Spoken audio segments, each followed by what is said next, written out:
All right, SO4 minus 2. This one, there's several. All right, so sulfur has 6. There's 4 oxygens. Each one of those has 6. And then we have 2 more. So we have a total of 32. So most commonly, we have done sulfur sulfate like this. This is how we've done it before. Everything single bonded, and then we put it in the brackets. So let's look at this with formal charges now. All of these oxygens have a charge of -1 because they all have 7. And the sulfur only has 4 versus 6, so it's a +2. So if you're looking at this from a formal charge standpoint, this is not a very stable configuration. So how can we fix that? Well, consider this. Consider this. What happens if we move, so sulfur needs 2 more, so it can either have a lone pair or it can have some bonds. What if we did this?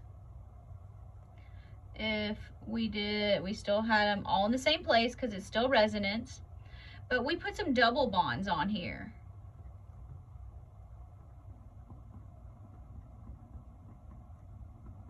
What happens if we put double bonds on? -2. All right, so now the single bonded oxygens are still -1. But the double bonded oxygens have now gone from -1 to 0 because they've gotten rid of an extra electron. And the sulfur now has 6 bonds. It can do that because it's in the 3rd row or below, so it's 0. So from a formal charge standpoint, this has this is much more stable. Now, you can continue on to your heart's content drawing all the different arrangements for these double bonds. So what if we make them here? I'm not going to draw all of these. I'm going to run out of room. So here, and so this is -1, this is -1, 0, 0, 0. And I'm just going to put etc. on there so you can continue moving all these double bonds in the different arrangements. If you really wanted to, you could only have 1 double bond and put an extra pair on sulfur. If you wanted to, you would find with formal charges that would not be particularly stable. So I'm just going to put a star by this one. Here, let's go ahead and draw the sulfur like that, just so I can show you. If we had 1 double bond,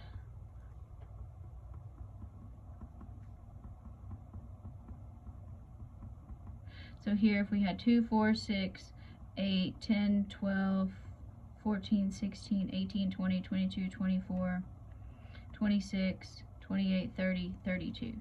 So you could do that. Then this one's 0.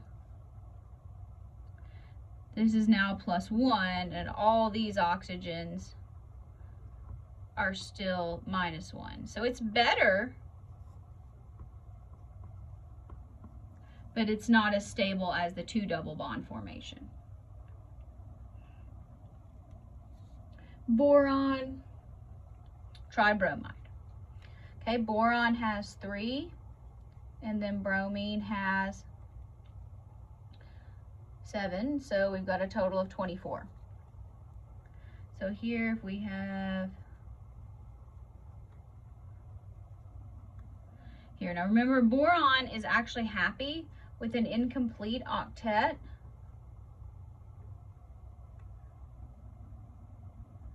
Primarily because when you look at formal charges,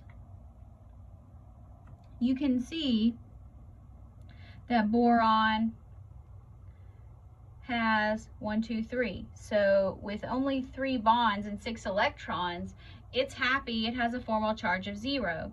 All the bromines have 7, so they're all also 0.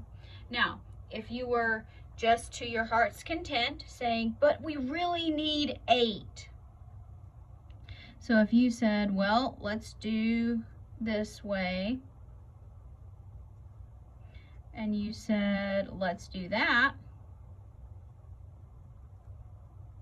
and put the double bond on there, you can do that.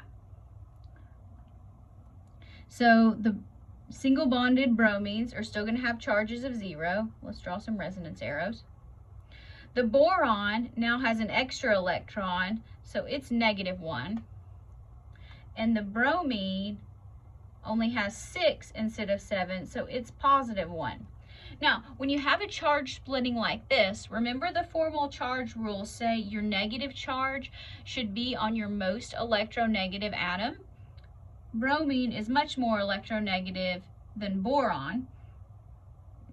So while this is a valid structure, it's pretty terrible. So if you want to continue drawing resonance with all of these, with a floating double bond, you can, but it's going to be, these are going to be terrible Lewis structures. This is the preferred formulation because all of the formal charges are 0.